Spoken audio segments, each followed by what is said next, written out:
The mango season is just getting over. In India, it's a big thing. If you looked at the mango tree in the month of October, November, December, you didn't see any sweetness dripping out of it. Suddenly in January, February, flowers came. They were not as attractive as jasmine or rose flowers or something, some tiny little flowers came. Suppose you do not know this is a mango tree and you tasted it, you take a leaf and bite it, it was quite bitter. But suddenly in the month of April, May, huge drops of sweetness hanging there in the tree. So, if you did not have prior knowledge that this is a mango tree, did you think this tree is actually manufacturing this sweetness? But you think suddenly in April sweetness came? It has been slowly manufacturing this sweetness and it put it out at a certain season, but it's been on right through the year, isn't it? Mangoes happen only in one season. You notice the sweetness only at a certain time. This does not mean the mango tree was not striving and working to produce that sweetness. You cut any part of the mango tree and taste it, you will not find a slightest tinge of sweetness, believe me. But when the mango comes, how much sweetness? Where is it coming from? It's been working on it, you couldn't see it. Similarly, is it a process? For sure it's a process. But can everybody see the process, identify the process? No. When somebody is evolving on the spiritual path, others thought he's a nutcase. Somebody thought he's vagrant, somebody thought he's a vagabond, somebody thought he's something else. But when the sweetness came, everybody who tasted realized that this is a fantastic thing. So, nothing in the universe happens bang, bang, bang. Everything is a process. Can you identify the process? Can you recognize the process, is the question. Generally, anybody who carries, generally among human beings, when they're children, any child which carries a certain level of genius within him, which is irrepressible. Everybody has genius within them, but they're repressible. Systems in the society, their own fears, their own anxieties, their own need for security represses their genius.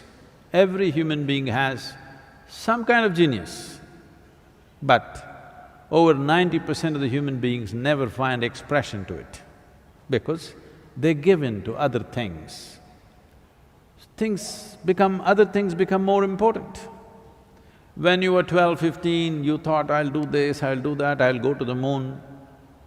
But you saw the neighborhood girl and started calling her the moon. Moon disappeared. So, like this, in everybody, the possibility is wide open.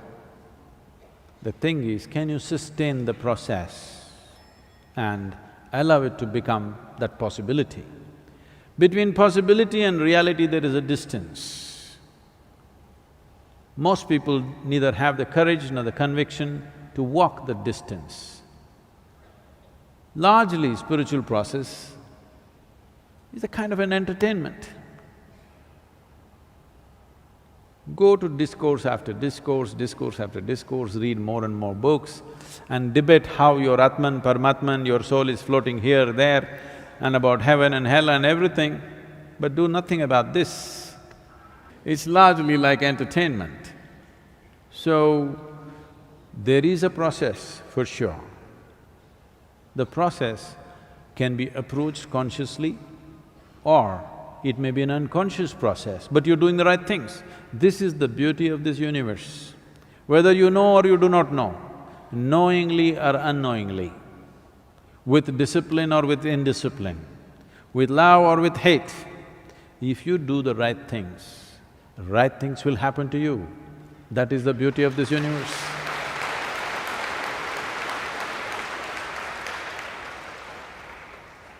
So Adi Shankara said, yogaratova bogaratova. Somehow, either through yoga or boga, somehow do it.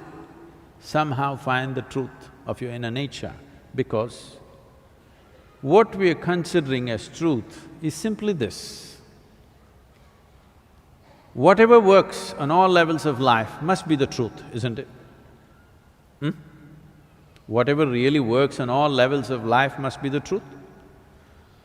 Whatever you know in your life, test it right now, because you have a mind which can project.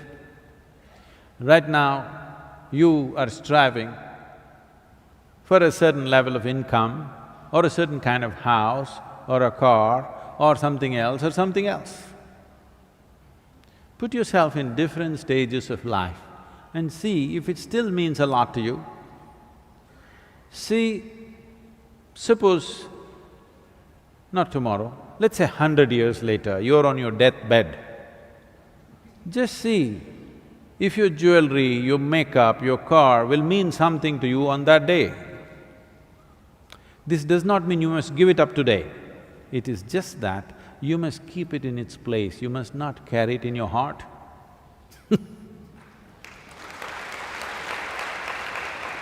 There is a difference between using something and being used by something.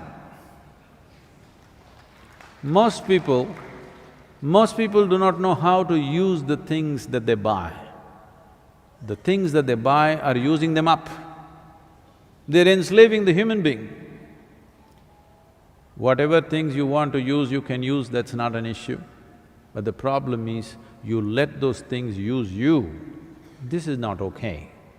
So if you just take care that you are not used by anything, you understand the limited role that everything has in your life, the limited role of your education, the limited role of your career, the limited role of your marriage, the limited role of your relationships, the limited role of your wealth, the limited role of everything that you're doing. If you understand where one thing begins and where it ends, then you don't have to do anything. Spiritual process is on.